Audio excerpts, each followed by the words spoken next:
What's up, everybody? I'm back with another episode of the Keep Going podcast. Today's guest is Aranda, 35 years young, made in Japan, born in California, raised in Michigan, building a life here in Oklahoma. She has an amazing story. Grew up dancing and playing soccer, went to Central Michigan University before dropping out and joining the Air Force. That's where she met her best friend and husband, Sonny, who is like a brother to me. They had twins, and it's really been a journey of being a great wife and mother ever since. She's dabbled in mixed martial arts and fought 8 times in 1 year, which is crazy. Loves to bake, has a baking business, and is just a wonderful human being. She's been a part of my story for the last 5 years now, and I'm so happy that we came in contact with Aranda and Sonny. Lifelong friends, and it was just such a joy to sit down, learn a little bit more of her story, but also get to listen to her share an amazing, heartfelt message to her husband, Sonny, and her 2 kids, Landon and Mackenzie. I love you. I hope you all enjoy this episode. Aranda, I appreciate you so much. Keep going.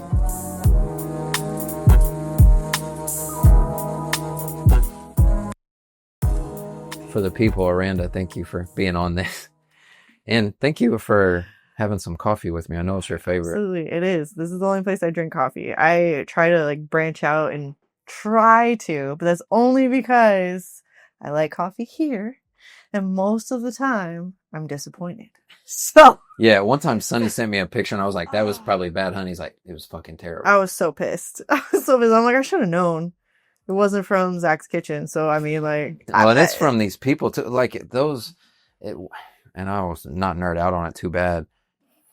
But when they just rush through it and roast it weird, or just buy cheap beans and then just throw them in a machine, it's just not going to come out great. Yeah, I've never been a fan of coffee my entire life. I have despised coffee. I don't know what on earth you were gonna. Damn fly. I know the flies. You might bet. Yeah, the flies in the third. But I've hated it. It's just been so disgusting. Like, the type of coffee I liked was frozen with a bunch of sugar and so it didn't taste like coffee. But then I realized we had gotten coffee down in Florida. I think it was Cuban coffee.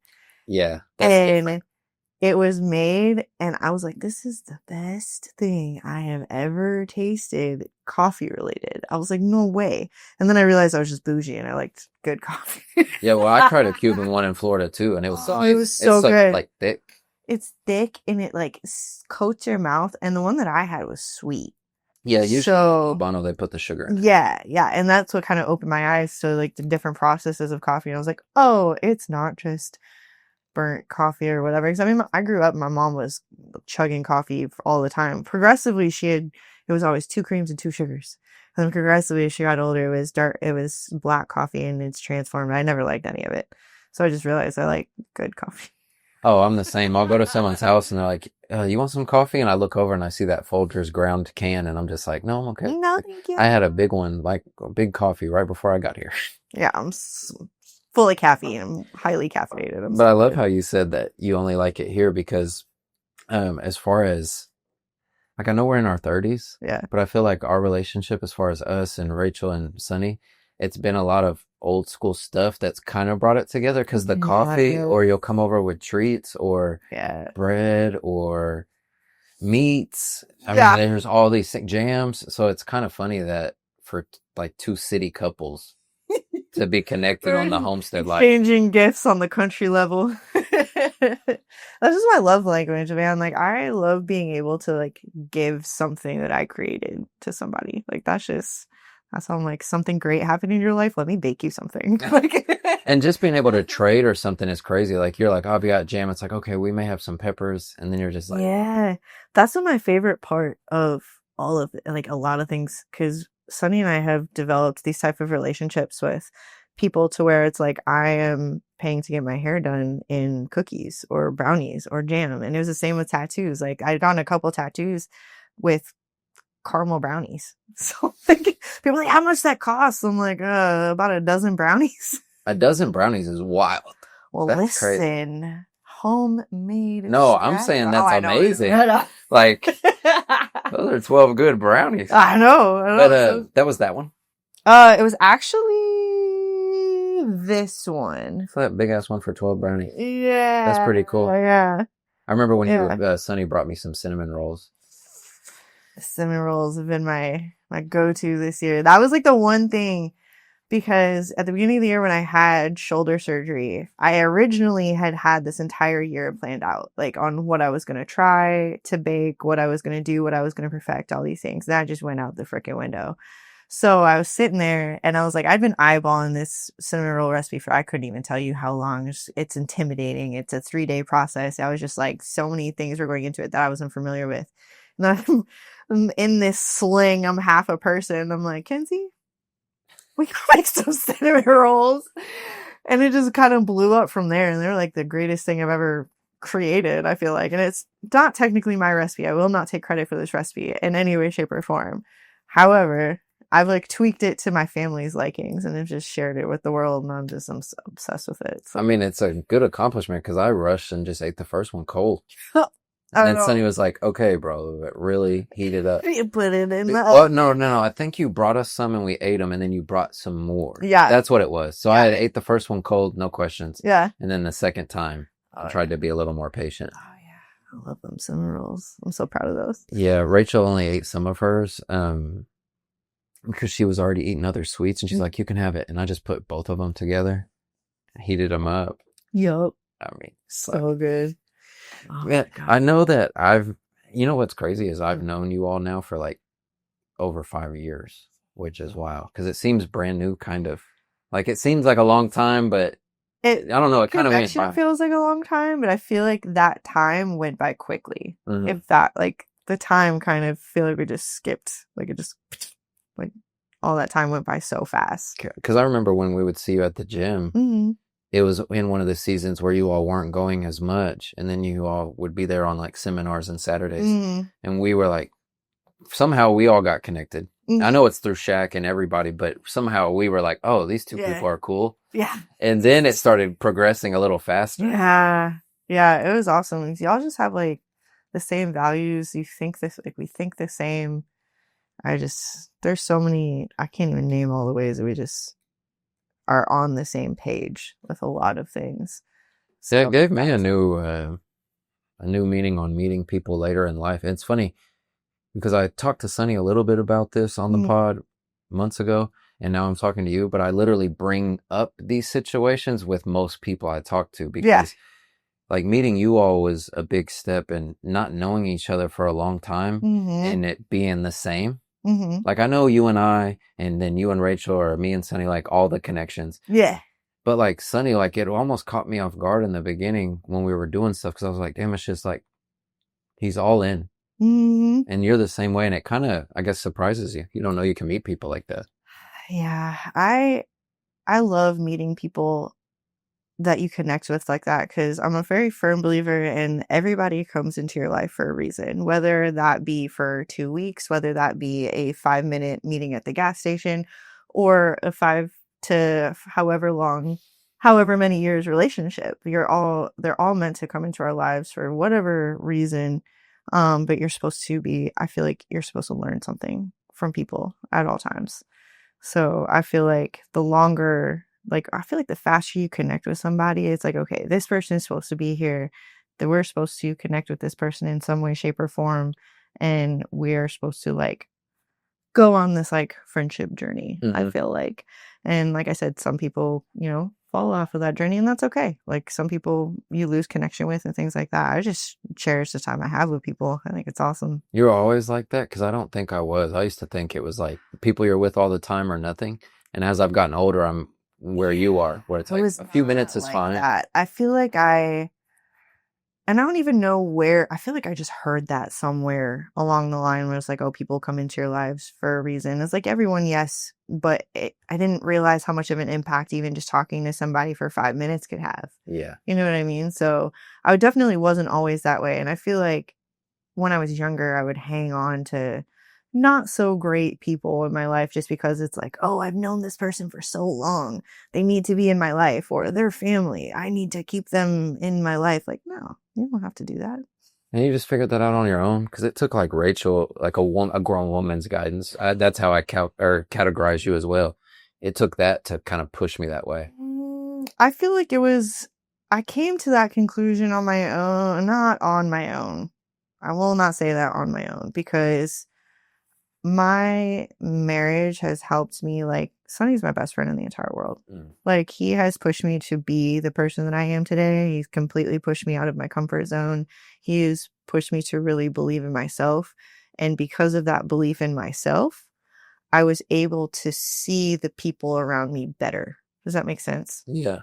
And so it was through learning about myself that I realized that sometimes, or like certain people or certain relationships, like, don't have to be as important as I'm making them, um, or putting emphasis on the short time that I knew somebody. Like, oh, okay, so that I learned a lot from that person.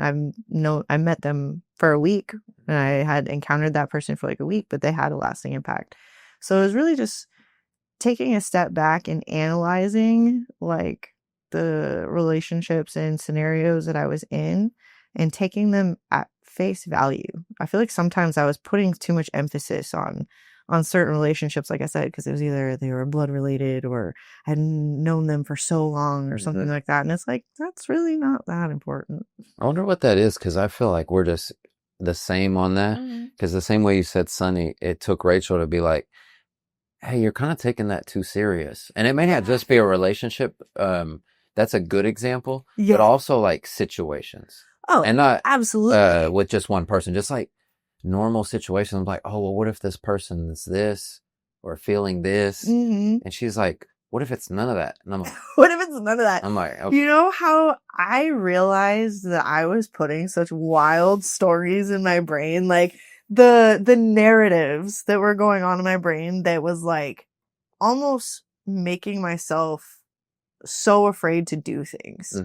I would like, oh my God, I have combated the voice in my head, like, because there's this constant fear of like, I don't even know what, whether it be failure or embarrassment or just a sadness, or I don't even know. But the narratives that I would put in place in my head to either make something true or oh, okay, like I've got this going on in my head, that means I can't do that. And I started taking things for literal face value. Because I'm just like, why on earth? I've got this whole story in my head on why I can't do something. And it's like, why? For what reason? In what way should I be talking myself out of these things or into things that don't make any sense and they don't serve me anymore? Were you like that growing up too? Or was it more as an adult? I will say I definitely was somebody that was afraid of failure. 100%. I was afraid to fail. I was afraid to look stupid. If I wasn't like immediately good at it, I was like, oh, and like I didn't take it seriously. I was like, okay, well, that's just not for me because I'm not automatically good at it. Right. Or something like that's so silly. Yeah. And I also was the type of person that was constantly trying to please people. I was very much a people pleaser. And so I was living in this constant state of like trying to make other people happy, being this person that I thought they wanted me to be, and then not wanting to fail and all this stuff. And I was just stuck in this little box of just anxiety because none of it, I felt it was for me. What was your outlets then? Like, because there was stuff you were good at and then you would just pour it into there? Soccer. That was the one? That was the one. Where you were accepted, you're good. Yeah. I mean, when I was younger, I actually started out in dance, surprisingly. Like the choreography on the stage style dance? Yeah, I did ballet. I did ballet, I did jazz, I did tap. I did tap for 1 year though, because I was young and I was constantly kicking the back of my heels and it would piss me off. So I'm like, screw this, I'm done. Did 1 year. I think we did Annie or something like that. I don't even know. But but ballet, I loved ballet. Honestly, it was really cool. And it's funny too, because you got Sunny, I can't dance. But but you could do that. But I could do that. Like I even had like a solo part. Like we did Angelina Ballerina, and like I got to be Angelina. And I remember so much of like being little and like knowing that you had to be chosen for that part. And so like I was in there like I had to. Oh my God, I had been like first grade, second grade or something like that. And I was putting all this pressure on myself Wow. to be Angelina Ballerina. And then I remember getting the part and being so happy and then so scared to go on stage. Yeah. Oh my God. It was You were so like scary. 7. Yeah, it was terrifying. And then it was like there was an afternoon performance with like where the schools would come in. I'm like, oh my God, I know these people. Oh It my goes to God. school and then the parents were at night, right? Yes. And I was just like so much anxiety. And and for whatever reason, that sticks out to me like in my head so much because I feel like I don't remember half my childhood. I really don't. Man, It's so weird. I wonder when that happens, I always wonder if it's like a good thing or a bad thing. I know. And I'm like, It's like, is it good? Like, am I happy? Yeah. If it unlocks them, I'm like, oh, Oh, fuck. trauma. No. Yeah, no, I have also had that thought because I'm like, I want to figure this out. Like, I'm going to go to like a hypnotist and unlock my thing. And I'm just like, wild things I'm thinking about. I don't even know if that would like work or whatever. Well, I'm sure it could. That's what scared me. But I'm also like, do I really want to know? I don't know. Maybe there's something other that's like keeping that blocked. Like maybe we just don't go down that avenue. Maybe like a wild thought, but you know how you don't remember everything, not just trauma, but like in general. I wonder if some of that is for a reason. Yeah. Because there's a lot I don't remember, and then there's some stuff that's like, exactly.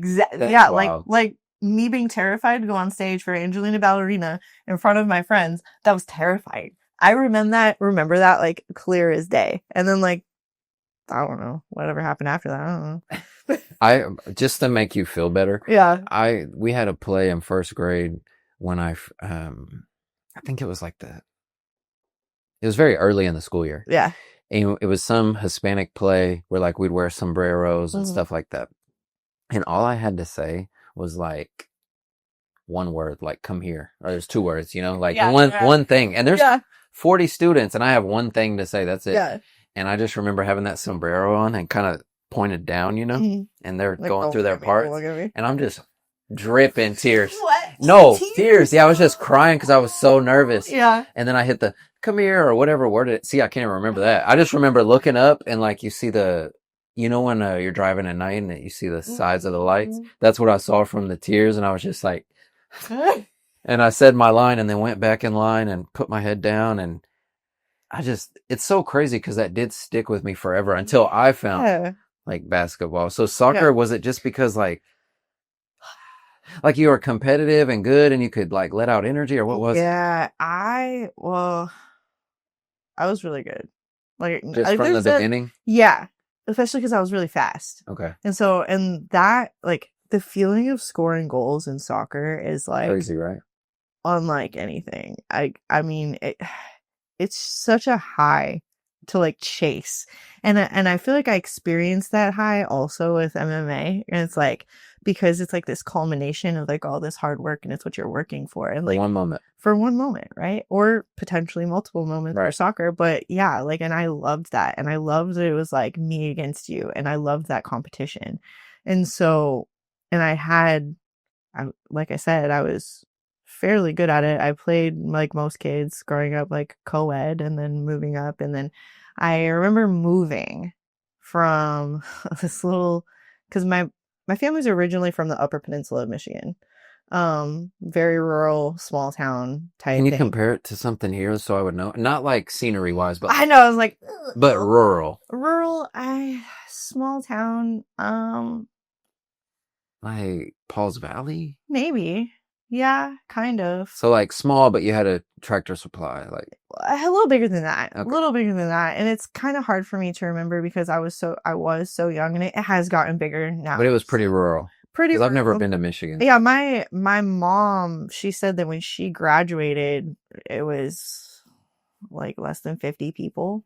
Oh. She hadn't even seen a Black person until she went to college. She was like, what the fuck? Yeah, no, I'm so serious. Like, obviously we know that they're there, but like she had not seen That's crazy. A person of color until she went to college. Yeah, wow. Yeah, isn't that nuts? Yeah, that's nuts. But I guess Upper Peninsula, you're like right by Canada. Oh yeah. They even speak with a Canadian accent and everything. Like if we were on the phone with my grandparents, you'd be like, they're Canadian, like kind of.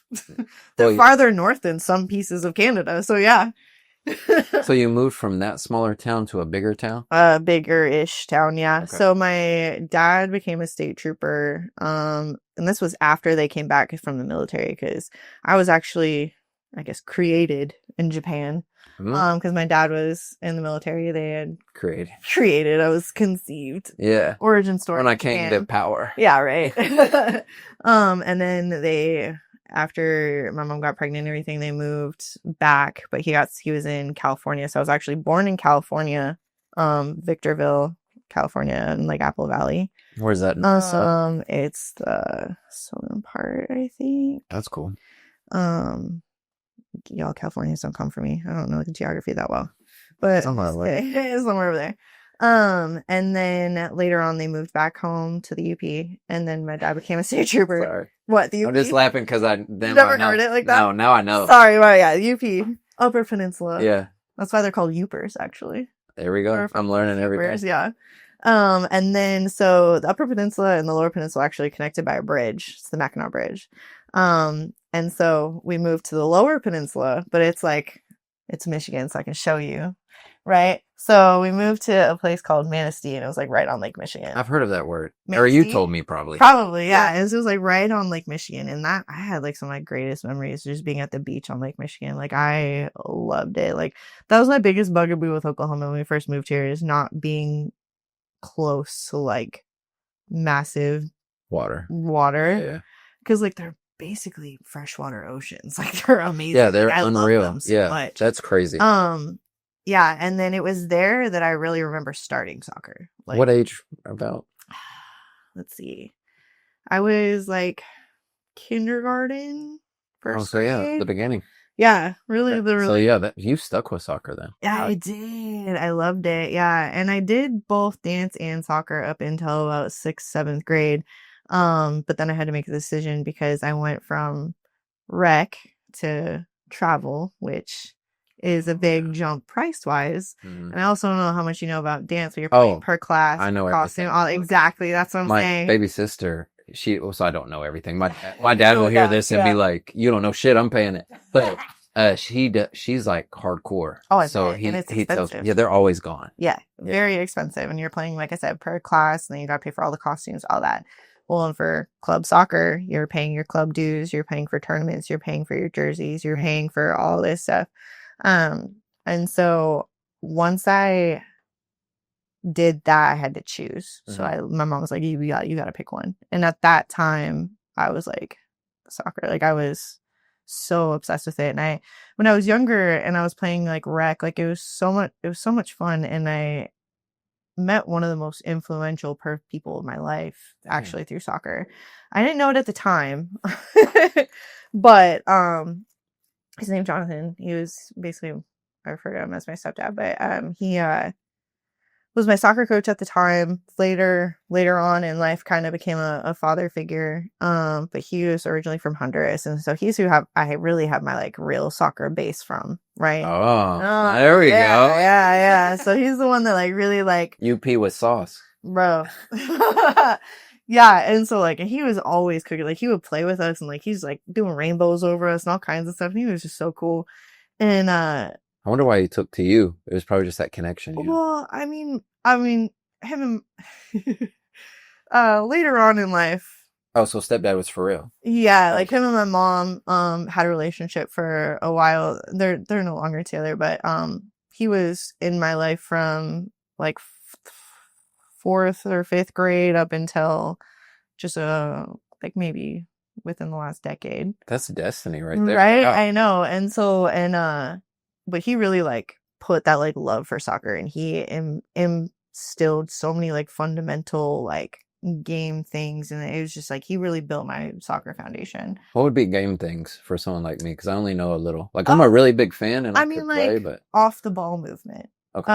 Was really the biggest thing that I really feel like I learned from him. Because so that's like setting yourself up if you're gonna pass, or setting yourself up if you're gonna shoot. Like get into a position where you can contribute, or where you can contribute. So it's not only that. So if you ask me, the off the ball movement is almost more important than the movement with the ball, because without off the ball movement, you literally have nothing to move forward. You're having individual one-on-one scenarios, and that's just not ideal for high level soccer. Like honestly, the the least amount of time you have the ball, or like the less amount of time you have the ball, the better. Because if you can just ping, ping, ping, ping, ping, ping, ping, ping, like between people and get this ball moving, it's harder for the defense to react, right? But if we're sitting here and I'm taking 15 minutes to dribble with the ball and all this stuff, like it's not going to take any time for two people to come over and double team me, and now I'm screwed. Right. So movement without the ball was the biggest thing that I really took away from him. And this really came with like 3-on-3 tournaments, because you're forced to move into open space and be constantly moving and be open for passes and open yourself up. And not only just open yourself up for passes, but you're also drawing the defense. So it's like, okay, I'm going to come in, let you know I'm here, and then I'm going to move out. And now you know that I'm over here. So you have to come this way. And now there's space for this person to come this way. That nuance like Sonny was talking about. Right. Stuff like you got to just play to get. Exactly. Yeah. So like that was a huge thing for me. And then I actually realized this the other day. I was talking to Sonny about my first competitive team. It was the Livonia Meteors. We were blue and yellow. That was the first time that I had gotten moved from forward to midfield, and God, I was pissed. So you were a forward. Oh yeah, I was a forward. I was like, on my rec team, we would put nicknames on the back, and I literally put "Eat My Dust" on the back. I'm not. It was yeah. So they had moved me to midfield, but I could use my left foot. Okay. And so that was also one of the other big things that Jonathan kind of imparted on me. He's like, you need to be able to use both your feet. And I didn't realize the importance of that until I got to a higher level of soccer. When I realized that not everybody can do that. And it's like, even at high level, like people are really content in just being one side dominant. And I'm seeing it now too with these girls that my daughter is playing with, because my daughter plays soccer now. How these girls like literally refuse to like use their left foot, and I'm like, you're cutting off half of your abilities, and you're becoming so wildly predictable. Yeah, because they're gonna dribble and then kick it over to the right and shoot. Yeah, and it's like, if you're dribbling to the left side and I know you don't have a left foot, cool, I'm gonna wait for you to cut in, because I know you're gonna, because you have to shoot with your right foot. Or send you to another defender, like it. Then we start knowing. Yeah, exactly. So I'm just like, it's insane. So being able to use my left foot. At first, I was pissed because they moved me to midfield because I could cross. That's cool. Yeah, but I was really angry at first. But then I realized... And he moved you, huh? Not Jonathan, my next coach. Oh, okay. But it was he was actually... I remember going back and looking. Sonny and I were just talking about it. He was from Trinidad. Okay. So he was Caribbean. And so, like, I remember, like, the way he moved me there, and my face probably... because Sonny always says that my face has subtitles. So I can just imagine like 7th grade me, like, you want me to play where? Excuse me? Okay. Yeah. And like just being I was probably so bratty about it. But then I realized though how awesome assists were. I got like, they were contagious. I was like, yo, that goal happened because I did it. Like, you couldn't have scored without me. And I got such a high off that, especially being able to cross from the left side when people weren't expecting me to do so. I was just like, oh, I love this. You could just cross both sides. And then on the goal high, is it higher off the assist? Because it takes more IQ, or? A little bit, yeah. Because it's kind of like, so like, I don't know, I'll just take it to basketball. Yeah. Or shoot. Even like striking, someone could do like a mean 1-2, but if it's like 1-2 and then that other guy slips real good and throws something back, like then it's like, oh, that's kind of different. Yeah. So I wonder if it's like another confidence level. Oh yeah. Because you're like, no, I'm sending it in there. Exactly. And there's something about just being like a commanding midfielder that's like, your presence already is putting people on notice, because not only could I score because I was a forward, and that was one of the things too that I fell in love, because I played left outside mid, so I guess they refer to it as wing now. So you were on the okay. Yeah, I was on the outside because I could cross, but we played a 4-4-2, so our outside mids were basically midfielders and forwards. So it was like I got to play the best of both worlds. So not only am I setting up assists, but if you give me space, I'm shooting and I'm gonna score. So that's cool. So it was so much fun. I loved it so much. And I remember And then I had moved up to I kept moving up. So then I was probably at like the state level, like regional level, because we were traveling to different states for tournaments and things. And that was like some of the greatest time I've ever had in my life. I loved the competition. And I really missed that. Like, I realized because I had an opportunity for a scholarship and I had turned it down because my priorities were not where they needed to be at 18 years old.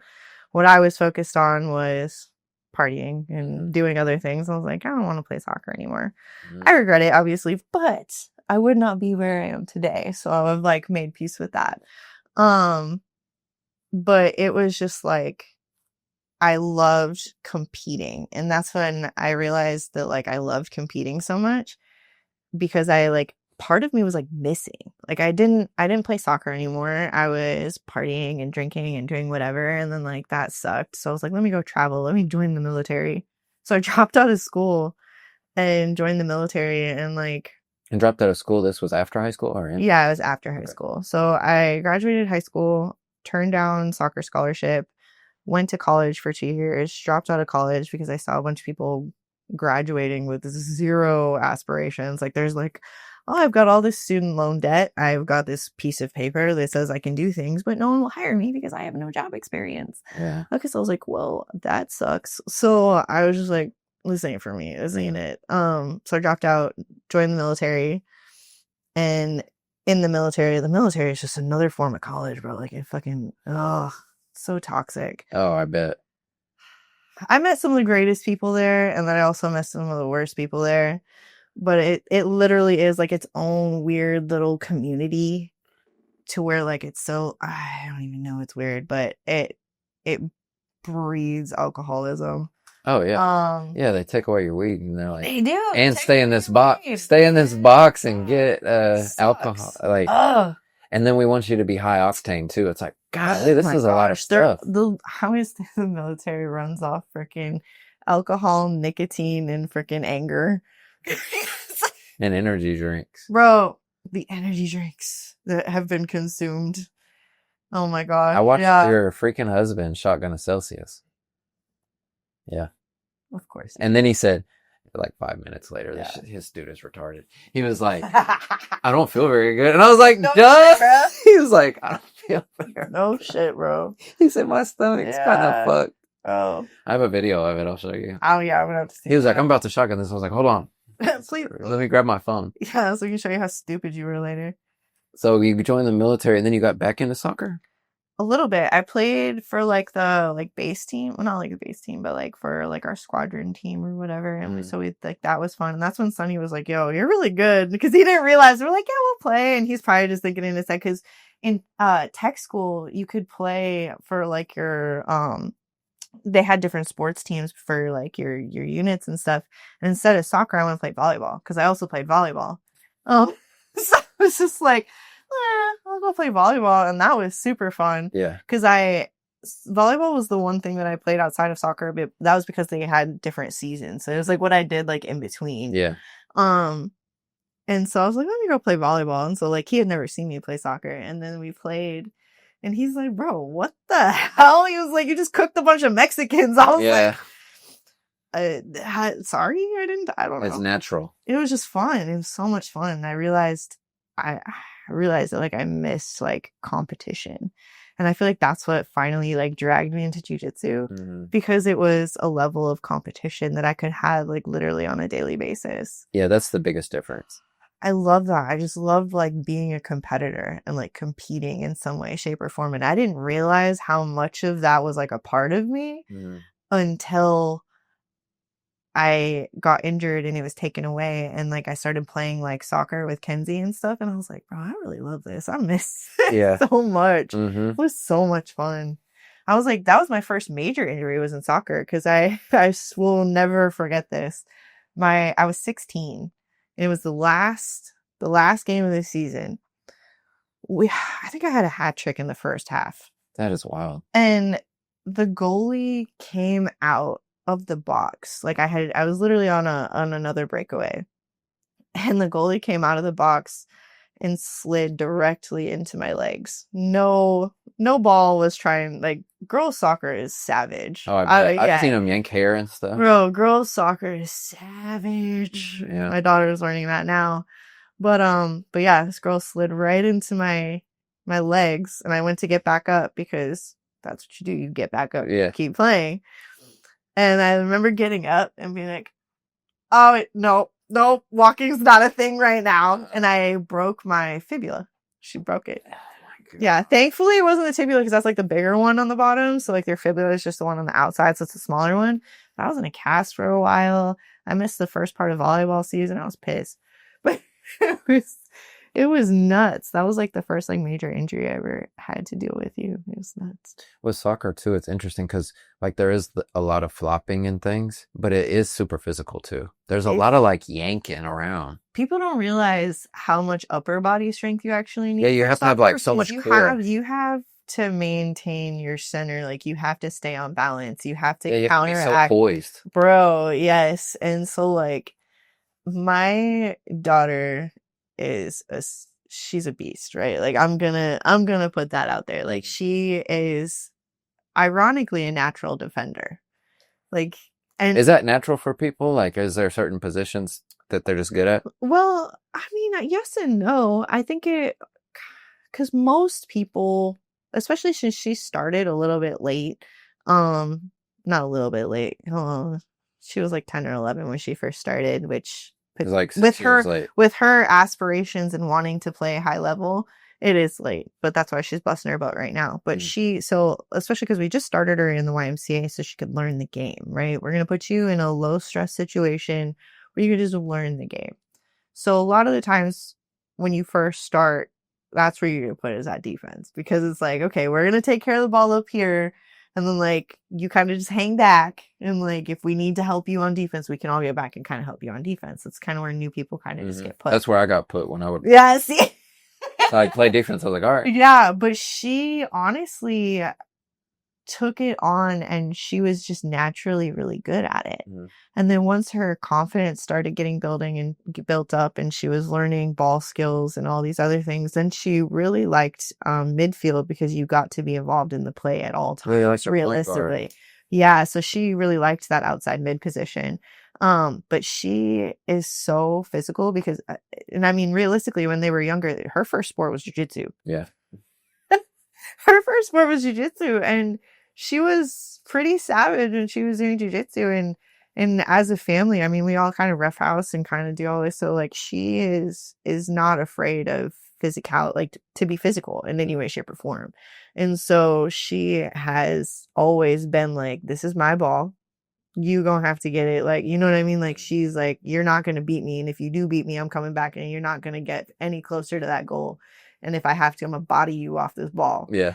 And so, but she's realizing now at like a higher level. I told her at a certain point, they're gonna push back, because now these aren't little kids or girls that are playing for fun anymore. This is competition. And so this is her first season at club level. And she's noticed it. Oh yeah.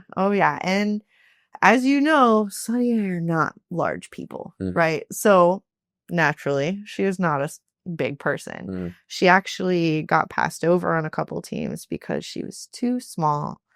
And so she gets targeted almost as a small person on defense. And so they're going that side. They're going that side, or they try to put her in the dirt, basically. Oh yeah. And so, but she's learning that like she can't just body everybody, because they're gonna body you back at this level, right? And so I'm loving seeing that like step up in competition for her, because she's finally seeing that, like, first of all, I know what I'm talking about, and that like I'm not lying.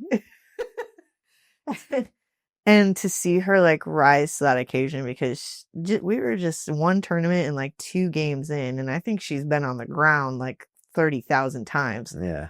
But she gets back up every single time. And there was actually, she had just said, like, this past weekend, there were girls that I guess were commenting on her size and things like that, and saying that they could put her in the dirt. And they try.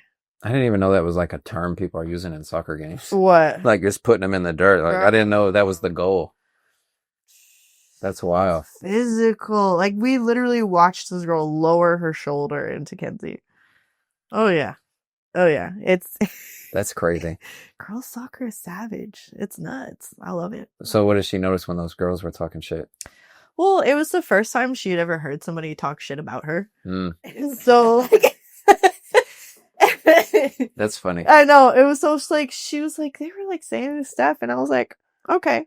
And, what happened? She was like, I shut him down. I was like, okay. I was like, and that's the type of thing. I was like, you'll start to recognize, and this isn't even in sports, this is across real life. When people are talking shit about you, most of the time they're projecting like their own insecurities or their own issues or something that's going on with them inside themselves that they're projecting onto you. Mm-hmm. And I was like, don't ever take that personal. It's a game at the end of the day. And I was like, and just talk with your game, bro. I was like, you don't got to talk shit back. You don't have to retaliate in a way that's going to put your team in a bad spot. But if you can shut them down all game, then like, let them talk. Yeah. What does your size got to do with it now? Nothing, because y'all won. Huh? Suckers. That's cool to see her like leveling up so fast too. It's been so cool. What's it like for you then? Because since you like accomplished so much in the sport and you were good, like how does it feel to pass it to your daughter? It's been amazing, to be honest, because I've got to see her journey and how fast she has grown is so nuts, because she literally went from not being able to kick a soccer ball, bro, like nothing. And she's just now starting her 3rd season and she's on club. Damn. This is so her fast. 3rd outdoor season. Yeah. And so the drive that it takes to get from point A to point B to where she's at now, I'm very grateful to see how she wanted something and she put her mind to it and she did it. Yeah, because that's the same way we're talking about like crying in 1st grade for the player, the pressure or whatever. Yeah. That sticks with you, but getting that reward from hard work is a big deal too. Well, and I feel like Sunny and I we're very honest with our kids. We're very honest with them, and they have seen, especially through martial arts, what happens when you don't put in the work. Yeah. And what happens when you do. Yeah. So it's like, Sunny and I both started MMA around the same, well, he had done jiu-jitsu prior to me, but we kind of started our MMA journey around the same time. When was that? I think I had my first fight in 2018. But how much training before? Just a little bit? Me, personally, I think I had a year of jiu-jitsu and like 6 months of striking. Okay.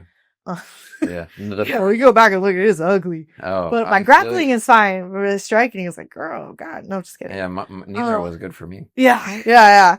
Sunny had done jiu-jitsu for a long time prior to that. He took a long break when the kids were born and things like that, and then he kind of went back, and then he had tried to get me to go start jiu-jitsu for a long time, and I was like, no. Like normal response. Yeah, I'm just like, no, why would I do that? Like, especially I played soccer and volleyball growing up. Like, no. Yeah. He's like, your hips are good, you should try. And I was like, whatever. So I ignored him for a long time, and then finally I was like, okay, let me go try. And then sat and watched a couple classes and then jumped in and have been hooked ever since. But when you watch the classes, what'd you think, if you can even remember? Because it looks foreign as fuck. It does. You're like, what? But it was the competitor in me, though. Yeah. Because it was literally, you got to compete in every single role. Yeah. You had a new competition every single role. And it was never like a, I'm going to beat you. It was like yo, I got you this time. Yeah. You're like, oh, you got me this time, but wait till tomorrow type thing. Or wait for 5 more minutes. Yeah, exactly. I'm coming back. Right. And so it was that type of competitiveness that I was just like, I took to it. And when I finally gave it a try, I just kind of got thrown in. It was like before you know how Gio have them like start on the side with a black belt and show like guard or something. Yeah, no, they're like, here you go, here's jiu-jitsu. Hey, first day. That's it. That's all you got was it's their first day. I felt like I was fighting for my life, but and you were, because you probably weren't breathing or nothing. No, just bro. And I got asthma. You like have it in your gi? You're like, hold on. So it was like one of those. I'm like, God damn! But it was the coolest thing. And it had come at such a great time because Sonny and I had gone out the military in 2016 and we're, for lack of better, I just called it what it is. We were depressed for like a year. Like, after you got out? Great. Yeah. Mm. Well, it started when we were in because it was not exactly the greatest place for mental health. No. And then it kind of just flew out, like it just kept going for like a year. I feel like we sat in our room and watched Netflix and ordered DoorDash for like a year straight. Which is not like how you would think you all would act, like for me thinking. Yeah, so I can absolutely tell. not. Yeah. Yeah, absolutely not. And so it was insane. And so like we finally decided to get back in there. Well, him get back in there. I just kind of started. I was hooked. I think I did my first tournament like 3 months in. Of course. Just because I was like, oh my God, like this is something I can do and I can compete and like I'm in shape now. I feel better. Like this is something that is incredible. And so I think it's so cool to be able to take the lessons that I've learned from this and impart it on my kids, because Kenzie starting soccer and getting so much success early on is fantastic. And then Landon decided that he wanted to choose wrestling in the state of Oklahoma. Yeah, and he was going to start it way late. Like after seeing a couple seasons of wrestling, I'm like, bro, some of these kids are like coming out the womb in a singlet. Yeah. Like, I'm like, they're born and bred wrestlers. And I'm just like, and for anybody that knows Landon, like, he is such a like soft and like just kind of stand back and like observe yeah. and like he's quiet and like he's competitive. But like he didn't like jujitsu, he didn't like the gi, he didn't like rolling with people like unless it was like his sister or like Kennedy or something like that. And I was just like, you want to wrestle? Are you sure? You sure? And like the mom in me is like, oh my God, it's gonna crush him. Oh my freaking God. Yeah. But Sonny kept like saying, he's like, no, like men are made in the wrestling room. Like this is either going to like it's going to build him. Like, yeah, it's gonna break him because it breaks everybody at first, but it rebuilds you. And I was just like, yeah, wrestling's sick. Bro. And so I literally watched him go from, it was like watching like fight or flight. Almost, because like when he first was learning, like his first couple like wrestling practices, he didn't even have shoes because we were gonna buy him and like we're used to jujitsu, and it's like he didn't even have shoes and he was out there fighting for his life, like actually fighting people because he was getting upset because he was losing, but he didn't know what he was doing. It was literally fight or flight. And like now, like that first season, he got state runner up in novice. This past season, he also got state runner up in novice, and so he's all in. And I really love that we are able to see their progression. And I feel like a lot of kids, like they start being really competitive really early on, and maybe that's what leads to burnout so early, you know what I mean? But they're making the conscious decisions like, this is my sport, this is what I'm going to pour myself into, and they've become dedicated to it. Like they both do strength and conditioning sessions with G on a weekly basis. They're doing private lessons because they know that they have a gap that they need to close and experience between them and other kids. And they don't miss practices unless they're like sick or something else is happening. And they're giving every ounce of themselves physically and mentally. Like we work really hard on emotional intelligence and like mental toughness and mindset. Dang, 3 big ass things. Bro, because those were the things that I lacked 100% throughout my entire life. Like, I feel like so much of that, you know, the term imposter syndrome is like, I put on this like confident facade, but underneath, I'm like, I don't believe in myself a single bit. Right. I agree. And it's crazy. And I didn't want that for them. I wanted to go out there and be able to do what they love from a fearless standpoint. Like they're not fearing ridicule or embarrassment or not even the fear of loss, because now we know that losses aren't actually losses, they're lessons. And so being able to help them through that aspect of it so they can go out in full confidence and do what they love has just been like the coolest journey. Yeah, and they're doing it the right way, like you said, because I was gonna even bring it up, seeing them do their strength and conditioning and then the privates, because when we started on the jiu-jitsu and MMA journey too, it was like, oh, we've got a gap.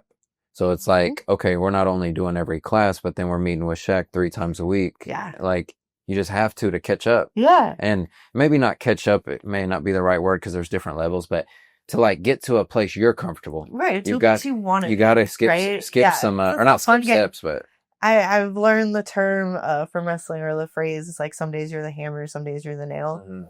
And a lot of the times, especially in like those types of sports, like you're the nail for a while. For a while. Like, for a while. And no one likes being the nail. I think that's what makes the people like take you in though. Yeah. Is like you're not taking it personal, and you understand. Like, I always talk shit. I was like, yeah, bro, you've been doing this for 13 years, bro. Like, but not like in an excuse way. Just like, no, I'm gonna get better. Yeah. But fuck you. Yeah. Like, I get it. I get it. Yeah, of course you got that armbar, bro. Like, cool. I don't even know what that is. As soon as they let go, you just dive on them again. Yeah, like, right?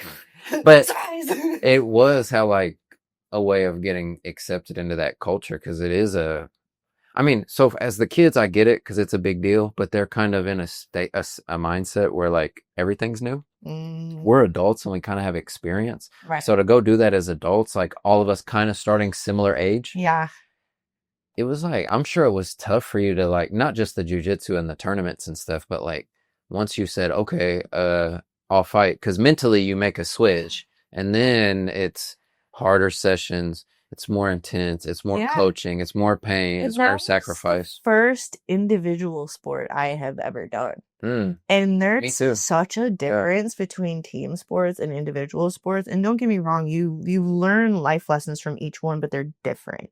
Learn, like, team sports, you have such a group mentality, what you can provide for the team and how y'all can work together and like all of these things. But individual sports, like, you have nothing to fall back on except for yourself. You get out of it exactly what you put into it.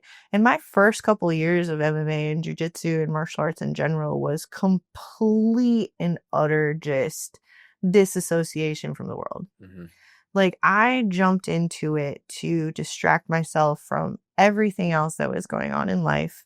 Because like I said, we got the military, we were going through so much, and there was so much happening in life that it was just like so heavy. Like, I was on like crazy antidepressants from after I had the kids, and every single time I would try to like get off them or try to do something about it, they were just upping my milligrams. I'm like, I'm a zombie, this is awful. Like, so much mental just nonsense. And so I disassociated with MMA. Yeah, no, I'm not surprised. You can't focus on anything else but that fight and fight camp. So I was like, I'm in fight camp. Fuck off problems. But always go over there somewhere. Because you stayed like back to back to back. I did. I had 8 fights in 2 years. Which is like a pro schedule. And that's a good pro schedule, you know? Like, but like, it's just, and then like after a while, it was just like, G and some of the other coaches and things like that, they're like older guys in the gym, they're like, y'all, you should not be losing these fights that you're losing. And it's like, individual sports are such a mirror into yourself. Like, you can't run from yourself. You can't run from your problems individually. As much as I wanted to, I couldn't. Because not being there and showing up 100% mentally, you're so fucked. You really are fucked. And so after taking like a long line of L's, like I started off like 4-0 and then went on a 4-fight losing streak. And so it was just like, I had to take a step back and be like, chill. Like, because like, I'm not doing this for the right reasons anymore. I'm losing fights that I shouldn't be. I'm not here mentally. And that's what really pushed me to understand the way that I'm thinking more and really address the fact that like, I'm not confident. I am totally afraid of failure. I am totally afraid of letting people down or embarrassing myself. And I am not confident in fucking anything. And it was Sunny who really brought me out of that, to be like, I'm your biggest cheerleader, dude. Like, we're not married because I think you're a piece of crap. Like, you know what I mean? Like, he saw so much in me that I didn't see in myself. And I was just like, you're just telling me this because you have to, right? I was like, you're cool. So dang, you couldn't even accept it. No, I couldn't. I would get compliments all the time on things, and I'm just like, oh, okay, that must have been like the fluke one time I was good at it or something like that. And it was my most recent fight camp where I was like, I got to get this under control. My mind is my biggest enemy. My mind is the one thing that is literally holding me back from anything that I wanted to do. And that includes like the baking business that I wanted to start. That's what stopped me from going to a higher level of soccer. Like, okay, yeah, I was burnt out, but like realistically, I was afraid to fail. You're like, I already did good, but if I go there, I might lose. Yeah, right. And that's so terrible. Nobody should have a mindset like that. Mm-mm. And so I realized later on that if I'm afraid of it, I should probably be running at full speed towards that thing because I need to get over whatever fear that is, right? So this last fight camp that I had, How long of a break before this last fight? it was 2 years. Because that's tough. Like you had the years off and then you had to lock in and you're in your mid-30s, so you're grown. Yeah, exactly. So you're like making, it seems simple maybe to someone hearing it, but if you're like a little older and you're making these decisions after you already know what's required, it's like a very strict contract. So like take me through that process of deciding and then locking into camp. Well, it started because we were trying to get back into shape because 2020 hit and we like took like a hiatus, and then like we kind of got back into the gym, and then we were like there and then we weren't, like, like we like to do. We kind of come back for a while and then we disappear. I understand. Come back for a while. And then I believe Emily had a fight. And so I was coming back to help her prepare for a fight. And then, G loves that, like, he loves to be able to push, like, because he sees that people have potential and that they can like do well for things. And so, he's always like putting that bug in you. You're like, oh, it's time to fight again. Da-da-da. You're interested? There's a card coming up. Da-da-da-da. Mm-hmm. And then I had said yes to one, and then like I backed out. And then you chose to back out. I did. You were nervous? I wasn't sure that I could commit to the schedule that I knew that I needed. The 3 months of insanity. Right. We were going through a lot of the time. Like we had like a slab leak at the house. We were like not even living at the house. Like all kinds of stuff was going on. Like we had like transportation issues. Like there was all kinds of stuff. And I'm like, if I'm going to come back and do this, I'm going to do it right. Like I'm not going to half-ass this. Like I know I need to do that. And so when I finally decided I was going to, we were already kind of in shape. I had been sparring with Emily. We were doing things. So I wasn't starting from. You weren't off the couch. Right. Exactly. You're like at least out of the house. Exactly. For real. Yeah. At least out of the house. And I've been getting some good rounds in. And then we took the strength and conditioning seriously. We were there every week. We were even at the circuit some days. We were doing private striking lessons, with Shaq and also with Emily, mostly with Emily, but, we were going to every jiu-jitsu class that we could in the afternoon. Yeah, that morning sucked. In the afternoon. The morning's unreal. Yeah, we were in there in the morning when we had to cut weight, but it just sucks. But and then that was when I decided to really work on my mental. I listened to an Audible. It's called The Confident Mind. I forget the author off the top of my head, but he worked with professional athletes and people going through like Navy SEALs, people in the military, like all kinds of stuff. Olympians, like all kinds of people that require that type of mental capacity. True. And it honestly made me look at it in such a way that I was like, felt almost ridiculous for thinking the way that I did before. It was honestly a little insane, the way that I was literally letting fear just consume me. And I was in my head, it's like if I was messing up or not perfect or whatever, like it was just wrong, and it was just so much that was just not right up here.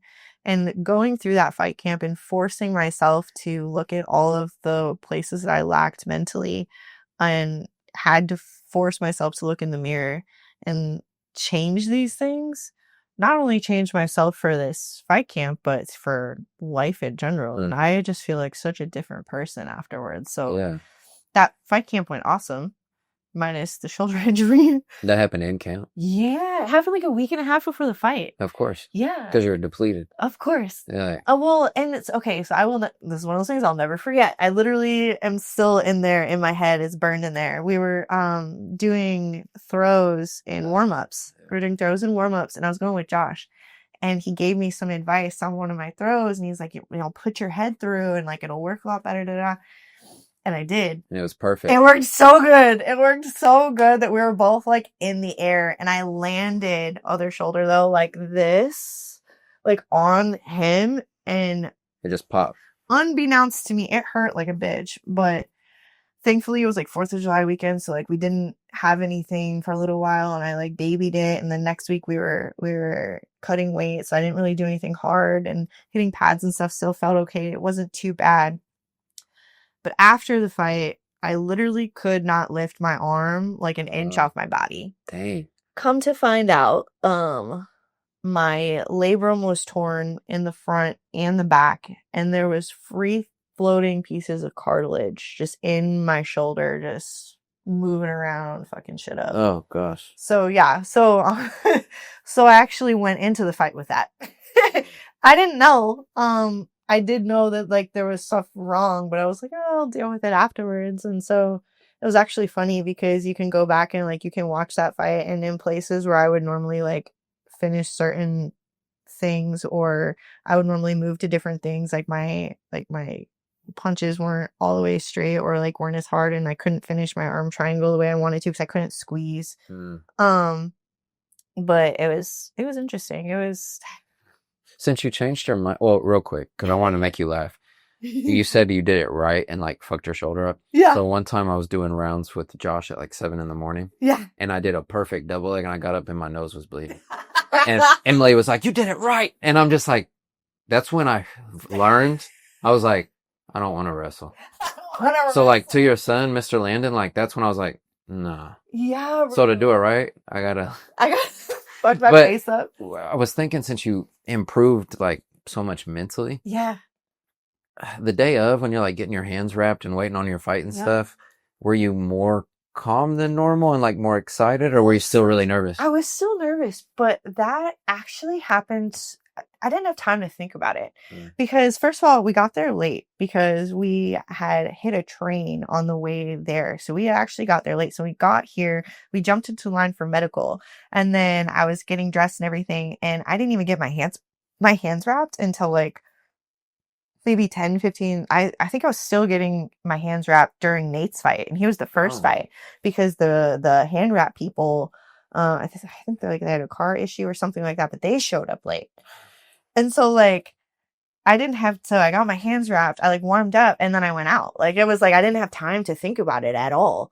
So I think about that often. I'm like, I wonder how I would have handled that if I had to like really sit there and like take time, because it was my peak debut, so I was only like the 3rd fight on the card or something like that.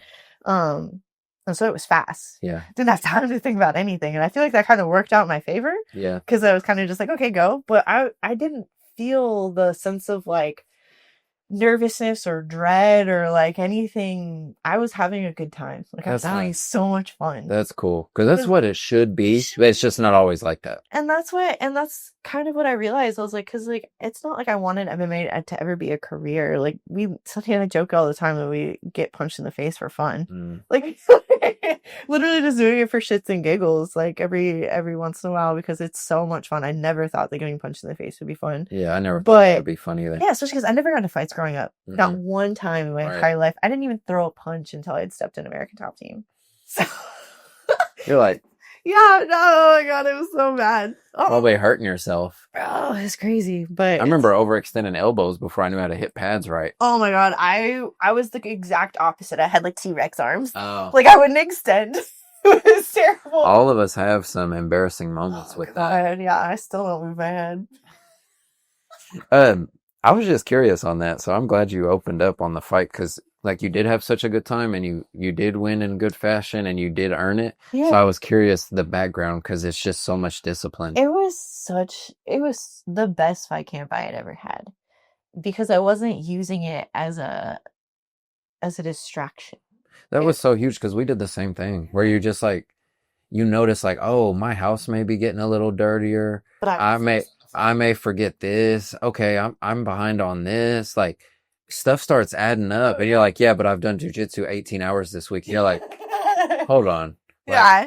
I can do that, but I have to keep other things in check. It's not just like an eraser. Because I feel like it's easy to do that. Even though it does give you a lot, it's easy to be like, this is all I should do. I'm so tired after it's like, no, you got to learn a balance. Oh yeah. Yeah.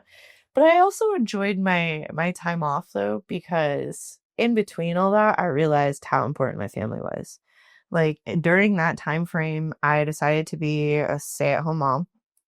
And I got, especially because the first part of their lives I was in the military, and I never realized how rewarding being a mom is. Like that is my favorite thing in the entire world. I I grew up thinking I'm not going to get married. I'm not going to have kids.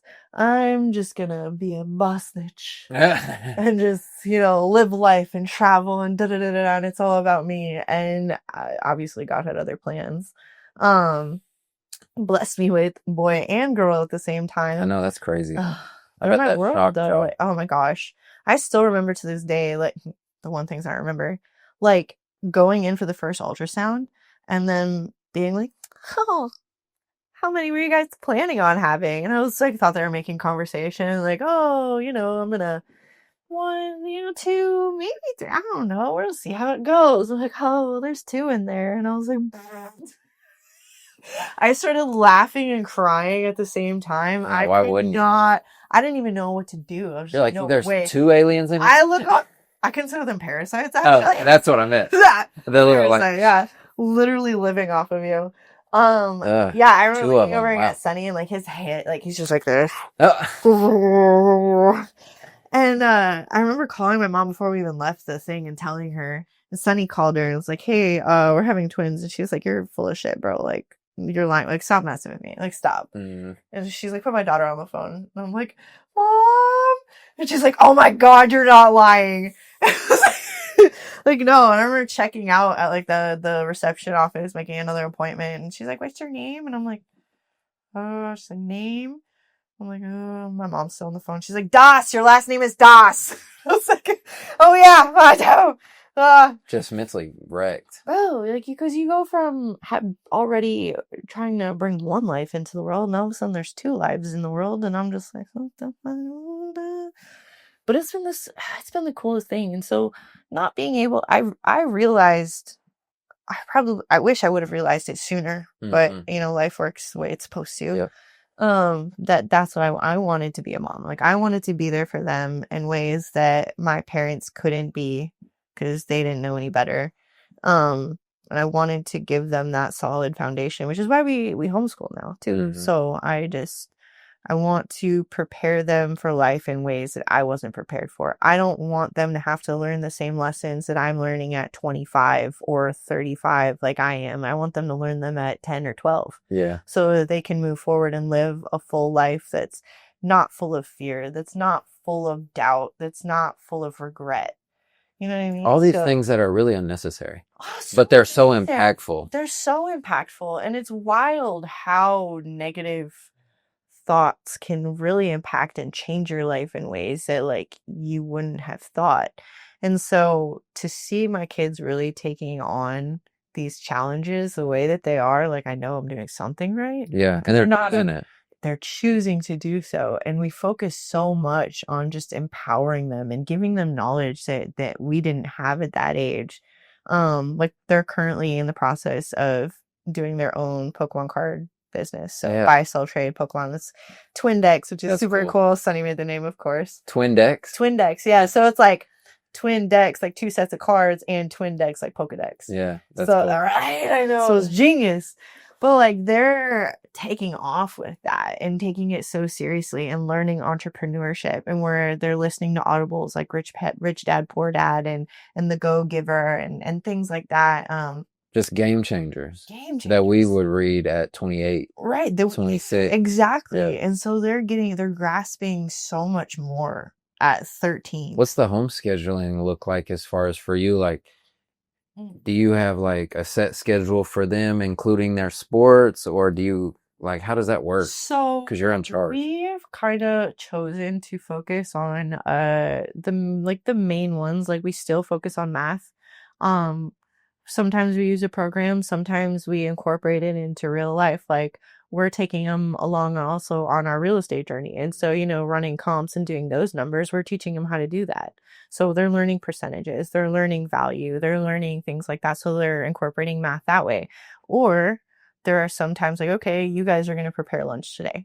So we need to go budget. We need to go to the grocery store. You need to make sure that you have enough money for these ingredients. You need to prep these things. This is calling for these weights, or this is calling for these measurements, and incorporating it has to be at this temperature, or things like that. So we're trying a lot of life skills. Exactly. We're teaching them how to use, their debit cards. We're teaching them how to talk to people.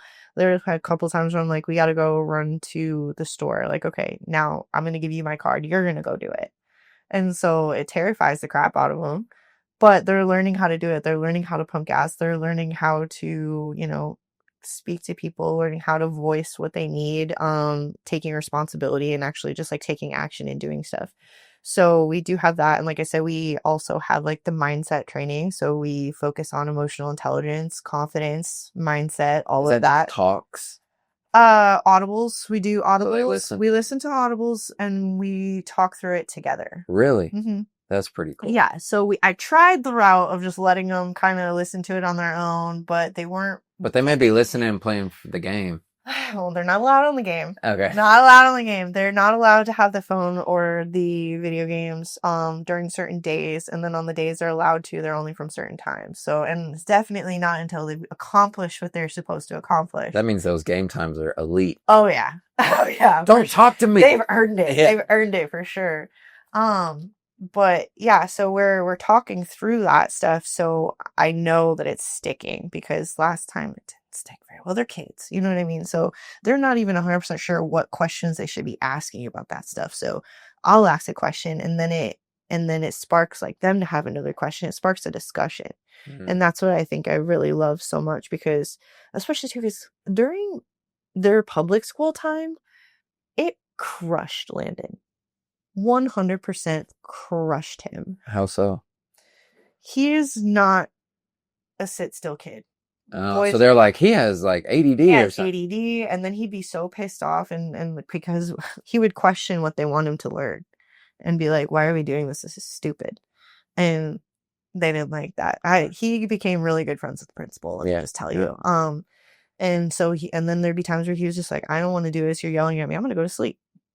And he got told that he was too much and so it really crushed his confidence, made him. He's like, oh, I'm too much. I got to be less. Yeah. And it destroyed him. And so going back to wrestling, it really like rebuilt that confidence that was crushed in public school. But that's why I love being able to teach him on our own because he's such a smart kid, bro. Like he's so smart and intelligent and creative and funny and that like he just wasn't after that. Like after I should have had the mics when me and him were watching you coach Kinsey. Yeah. Because we forgot to really watch the game because we talked for like an hour and 20 minutes and I'm like, all right, man, I'm leaving. He's like, all right, dude, it was nice talking to you. And then that's why you saw that not last time he came by because last time he came by I was talking shit, but the time before it was just me, him, and Sonny meeting to take some pictures of something and we just shook hands and like it was nothing. And it was so funny because we just naturally did that. Like I was like, you want something to drink? And he's like, yeah. I was like, all right. So we went over there and then I think he picked something and I was like, are you allowed to have that? I think. And he was like, yeah, I'm good. It's I think it was like a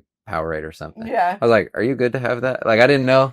And he's like, yeah, I'm good to have them here or something. Yeah. And he grabbed it and we went and sat down and we talked about anime and then the soccer and then wrestling. Anime is so big. I was like, maybe that's what I was missing or something, you know, like just, even though I had great adult relationships, maybe it was just an adult talking to me like a grown up and just like collabing a little bit. And they've always been around adults too. Cause even when we first got in the gym heavy, like they were there every day and they were around adults. And so like their mindset is just so much farther above people at their age that they sometimes have a hard time connecting with kids their age because they're talking to them and they're like, why are y'all making this one thing important? Like, it doesn't matter.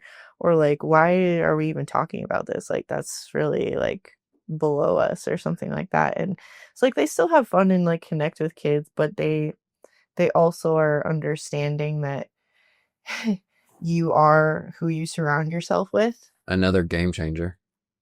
Exactly, right? And so like take a look around and if you're surrounding yourself with 5 losers, what are you? The 6th loser. So like it's just one of those things where they're realizing like heavily that it's difficult for them to kind of connect with other kids on their like at their age, but they've always been that way. They've always questioned things. They've always, you know, been inquisitive and out. Well, Kenzie's always been outspoken. Landon, like I said, he kind of went through that phase to where he was just a shell of himself. But now they're not afraid to go out and haggle some Pokemon cards. Like that was probably one of the coolest things that I've ever seen. Like they went into this card show and they were like talking to these people and they priced it out and they we'll do 70%. Like, oh, you won't do 75% or at least 80? Oh no, okay, well, you know, we're gonna go talk to some other people. And I was like, oh, okay.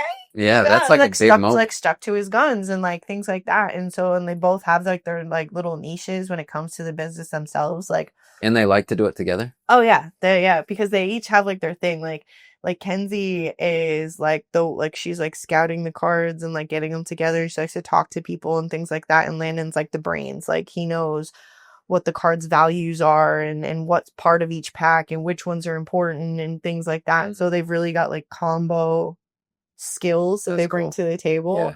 And the more that they do it, the more confident they are to get out there and just like talk to people and get to know them. And they understand that it's a learning process. Like last weekend, we randomly showed up at a card show that we didn't think we were going to make it to.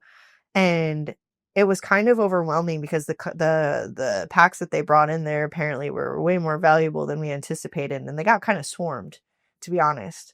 Oh. But they handled themselves very, very well. Not like, okay, $20. They're like, hold on. Yeah. Yeah, 100%. And they went and they talked to multiple people. They handled themselves so well. And we learned like after we left, we're like, okay, what did we learn from this?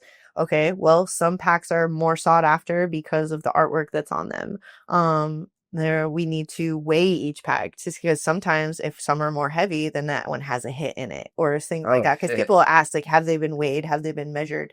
Yeah, yeah, exactly. We weren't prepared. Like we didn't have those answers. We didn't know. And me, you, Sonny were very similar. So I would have been sitting there like, what the fuck? Yeah. You gotta weigh them? Yeah, exactly. Well, we were getting a scale. Yeah. We were coming here prepared with a notebook with weights. Oh, they have their notes now. They have their notes with what each one is valued at, what 70% of that value is, what 80% of that value is. So they don't have to do the math on the fly.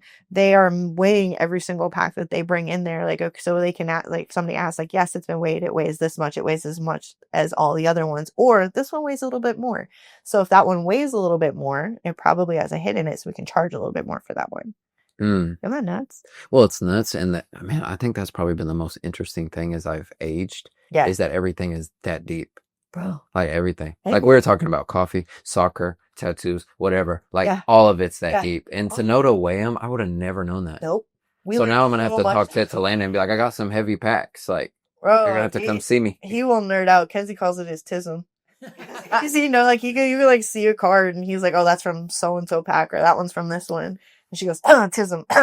It's like, superpowers. Yeah, we all have our own tisms, you know. They're definitely superpowers for sure.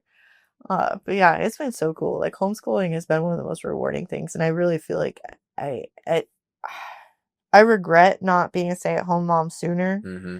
But now knowing that like I'm sending these people, because that's what they are. They're people. They're human beings. Into the world as the most prepared they possibly could be whenever they decide that is. Because I'm not going to kick them out at 18. Why the heck would I do that? That is an American thing. Yeah. Like you are not ready to be on your own at 18. Unless you are. Like unless you are. If that's it. Be. Yeah, they'd probably be ready. They probably would be, yeah. You're like, no, you gotta stay. Yeah. We're trying to entice them to stay as long as possible. But like that's literally my job, is to make sure that you are the most prepared that you can possibly be to be on your own. Right. Mm-hmm. And I feel like that's just gotten lost. Like now people are like just having kids because that's what you're supposed to do. And then like letting the school system and screens raise these kids and then wondering why they're fucking depressed and have anxiety and in debt and making all these bad decisions. Like you didn't prepare them for shit, bro. Like literally, like I think about myself at 18, just because I had a good GPA in high school does not mean that I'm smart enough to take on the world. Right. In any way, shape, or form. I feel like I just got like thrown to the wolves. Like I got given student loans because I thought I wanted to go to this like 4-year college and all this stuff. And I was like, bro, what the fuck was I doing taking out that much student loans at 18? Why was this a good idea? Where was my help? Like, they co-signed. Right. That's like, where was my Like, why didn't y'all tell me? This advisement? was like a shitty idea. Maybe because they didn't know either Well, at the yeah, time. I think our generation, maybe, I may be wrong, but I feel like our generation was the last one where it was like college was just automatic. Like now it's not as automatic, but Oh, thank God. I mean, the only reason I went to get my associates before I went to a university was because I just didn't know what the hell to do. And I was like, well, the next step, you can just keep doing school. Smart though, because at least you got your what's the word I'm looking for? Like all those like math, all those basics. Yeah. Well, got all your like basic, like your gen eds. Yeah, I got those worked out. You got them cheaper, but those always pissed me off. Cause I'm like, I just did this in high school. Why are you making me redo this? It's all the same shit. It sucked because like I had kind of just winged it through high school on math because I was always my worst one, and then I went to college and was like, oh shit, this is hard. So I have, just because I was a cheater, I had a D or a C in all my algebra classes in college, and then an A in calculus because there was 4 of us, and we're sitting right next to each other. Like, I was like, you got a 98, I got a 94. Math was the only one that I really wasn't that great at. I would get a passing grade just because I was afraid to get in trouble to not have good grades. But I like let it be my scapegoat. Like I was like, oh, I was bad at math, so I like didn't have to be good at it. But school just came natural to me. Like I didn't have to try very hard to get good grades because it was just like repetition and regurgitation. And so once I got to college, I was like, holy shit, I don't know how to study. Yeah, I didn't know how to study. They're like, you should study. My studying was like waiting until the day of the test and just cramming and then going in there and hoping that keywords trigger my memory. 100. Like, oh, I know that one. I know that one. I know. Like, that's how I passed my real estate exam. I literally went and just answered all the ones I knew right then. And then went back and did your best guessing on the other ones. And I was a really good test taker. Me too, because I would not spend, even in high school, I would not spend any time on ones I didn't know. I'm just like, I know it. And then all that's gone. Yep. All the cheat sheets gone. And it's like, okay, now I can use my common sense, or like, what is it? Not degree of removal, but like, deductive reasoning. Yeah, or like process of elimination. Yeah, there you go. Thank goodness. I'm glad we can bounce off each other. Yeah. That shit was hard. But yeah, process of elimination. I'm like, okay, Chief, shush. We're on. Can we get a more quiet toy? Bro, just take that shit. Golly. But Chief, quit. He's bored. I know. We're almost done. But to know that you like consciously chose to prep them so much is so cool, because I think that's what we all wanted. Even if we had good parents, like some of the real world stuff was just lacking. So them being able to negotiate, them knowing real math skills, entrepreneurship, the emotional intelligence is crazy. When you're saying like after the audible, you're like, what did we learn from this? Or that event, what did we learn from this? Those open-ended questions, it's not answering stuff for them. It's like asking them genuinely what's going on. And then it's probably like sparking debate in you too. Exactly. Oh, I never thought of that. 100%. Because I love seeing their point of view from something, because we can always learn from everybody around us. And so I may not have gotten what they've gotten from the same thing that we just listened to. And so me learning what their perspective is helping me better cater to what they're interested in, what they want to learn, and where they're at. So then I can figure out how we need to get to the next level, or we can build on what their mindset is. Because it's not even just that, because I also want to cater what they love. Also, like Mackenzie's teaching herself how to play guitar. And she is teaching herself how to draw. Like she has always been very artistic, and she's now currently taking on like anatomy and like body shapes and body. I saw some of her pictures the other day and I was like, dang, like they were really good with the muscles and the shoulders. And yeah. And so really catering, I had another Audible. I listened to an Audible. It's called Free to Learn. And it was recommended to me by another mom that was homeschooling, who really helped me. Actually, Jason's wife, Kaylee. Oh, yeah. She really helped me to make the decision and not jump to actually homeschool, because I was terrified. I was like, bro, if they're dumb, it's 100% my fault. Like, If they only get as smart as me, bro, I'm like so screwed, bro. But like, I listened to this Audible, and it's really about how the best way that kids learn and how they learn through history and how they learn through their own curiosity and their own freedom to learn and learning from different age groups and all this stuff. And it really made me feel really good because Oklahoma is really awesome in the fact that they do not tell you what you have to teach them at homeschool. They said, teach them for 181 days. That's it. You don't have to test. We don't take any tests. We don't require anything. We just need to document what we're doing and say that they went to school for 181 days. And if later on they need to do something that like requires a diploma or something like that, like go take your GED test to get a high school diploma. Like there's no requirements. And so we really have the freedom to teach them what is important to us because we also have like small little things working in there. Like I want them to know cursive. Mm-hmm. Classic. Well, because what's written in cursive? Contract? Wait, what? The Constitution. Oh, there you go. Bill of Rights. Yeah. So in my contract. So I was on the right way. Yeah. So they need to be able to read the Declaration of Independence and the Constitution and the Bill of Rights because they need to know what this country was founded on so that those rights can't be infringed on and it can't be changed without them noticing. Right. So like we're learning cursive for that reason. We're learning real history, not the history that was force fed to us because that's what the system is meant to learn. For everybody. Exactly. And what actually happened, not the fabricated history. I got time for that, but yeah. And so it's like really learning what real life is and what is important, and just it's just been the most fulfilling thing I've ever done. Like I'm so serious. Like being a mom is like my favorite thing about life.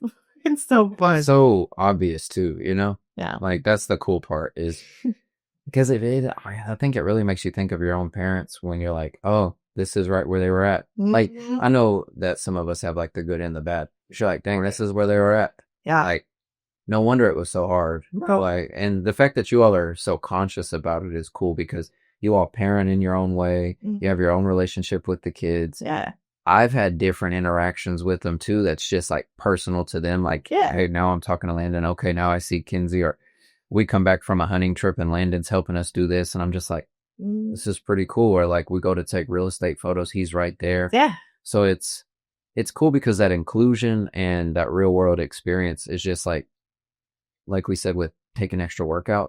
It's just helping you kind of skip some of those time frames where it's an extra couple years. Like, no, you can do that in 3 months. 100%. Absolutely. Before I wrap up, I was going to ask you like one deep question now that we're on the subject. So I want to see what you'd say.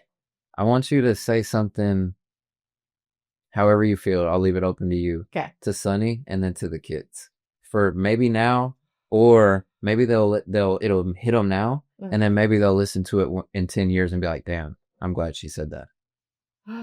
So we'll go Sunny first. Okay.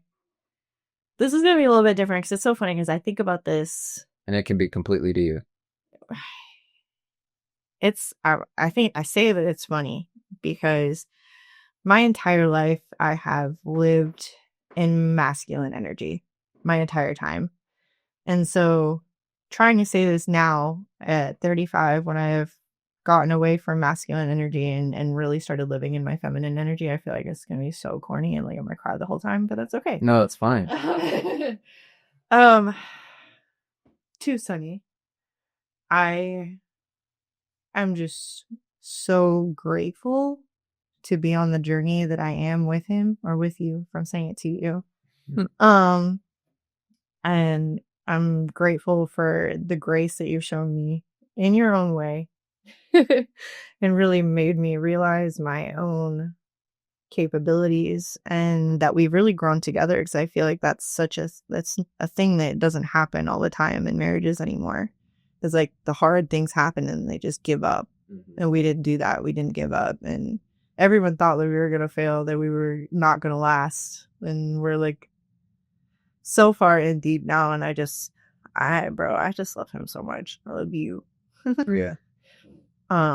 For everything that we're building together on such a solid foundation, and it has not been easy in any way, shape, or form. We've gotten so many struggles and things that should have broken us and it didn't. And I know that I am not perfect, but I am grateful for the grace that you do show me. Thank you for sharing. Yeah, but he's my best friend. That's the win. That's the biggest win. Like motherhood and all of that is its own category. Yeah, but finding your best friend is kind of life changing. And I feel like I feel like that right person isn't gonna, coddle you. They're literally. It's not always easy. That person that's right for you is gonna push you to be the best version of yourself, and it's not always gonna be what you want to hear, and it's gonna be ugly, but you're gonna work through it together, and that's 100% what's happened on both ends. Two of my children, the babes, the babes. I am so grateful to be your mom because I didn't even want to be a mom. And I was given two at one time. I was blessed with two at the same time. And I'm so grateful to have seen you grow together into a team, into best friends, and also individuals, to have your own personalities, to have your own interests. Because a lot of times twins get put into a set. Mm-hmm. And that's not who they are. They are completely different individuals with completely different talents and interests. And I love watching you guys grow in such a way that it's like not even just growing, it's just blossoming. It's thriving. And I don't think that I would have gotten to see that if I didn't make the conscious choice to be a stay-at-home mom, because that was not an easy choice, because it literally was either have money or be a mom. And even though things are not always the easiest financially, the reward for being able to be there for every single moment in your life, I wouldn't trade any amount of money in the world, because that time, you don't get that time back in any way. And time is such a thief. I tell them all the time that time is a thief, and you've got to cherish every moment that you have. Be grateful for every breath that you take, for every morning that you have, for every evening that you have. Time is a thief, and it will not give it back. So I just love them so much. I'm so lucky to be their mom. It's so cool. Like, they're the coolest. I always say it all the time. They're so much cooler than me. And I love to be able to share their journey with them in a way that, not that I didn't have, because my parents did the best that they could. They didn't know what they don't know. Mm-hmm. And the same with me. I know that I made mistakes, and I hope that they can forgive me along the way for the mistakes that I have made. But yeah, just keep being cool, man. Yeah. No, we had so much fun, like, talking about a long journey. Yeah. So I wanted to ask you at the end, just because I know that you would be real. So I wanted to kind of tap into something else for you. Yeah. But as far as from me to you, like, I appreciate you so much doing this. And I know it's normal. We have a great relationship, but it's really cool to get that one-on-one. And I just, like, Sunny, your kids, everyone I have this for, but just personally, I have a lot of love and respect and especially admiration for, like, your mindset. So I'm just glad we're able to be on the journey together. And it's cool that this one's longer. Yeah. We were talking about the importance of time, no matter how long or short, but I'm glad that we all four got connected. Me too, man. I'm so grateful for y'all. It's seriously, you don't get to come across genuine people all the time. You really don't. And so I'm grateful for having you and Rachel in our lives. So appreciate you. Well, I tell people all the time, but the door's always open. Come back when you want to talk some more. Deal. Or get out of here.